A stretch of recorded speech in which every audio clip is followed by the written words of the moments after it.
Hello, this is Steve Kloida, the prospecting expert, and I want to welcome you to your video coaching session. Now, in this coaching session, I want to focus on sales call reluctance. Shannon Goodson and George Dudley wrote a book many years ago called The Psychology of Sales Call Reluctance. They interviewed over 11,000 salespeople, and this is what they found. 80% of all new salespeople fail because of call reluctance. 40% of all veterans stop prospecting because of call reluctance. You will make 5 times less money because of call reluctance. Now, many salespeople have been told that cold calling doesn't work anymore.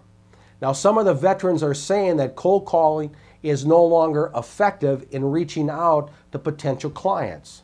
However, isn't it interesting to note that according to the statistics, 40% of these veterans stop cold calling because of their fear of rejection. They often are afraid of picking up the telephone, so how can it truly be determined that cold calling doesn't work anymore? Well, it can't.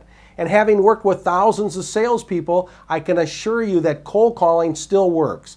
Now, if you don't have a warm market or a ton of referrals, what else are you going to do? And the first call is always the toughest, isn't it? Second one gets a little easier, and by the time you've made a half a dozen phone calls, it's no big deal. Now, when we were growing up, who did our parents tell us never to talk to? Strangers. Isn't that interesting? So what's the downside of making the call? Well, they can yell at you, they can hang up on you. So what? Are you going to allow that to hold you back from reaching your full potential? I hope not. Have you ever had anybody reach through the telephone and grab you around the neck? Now, I know it feels like it sometimes. So here's your action idea, and it starts with a question.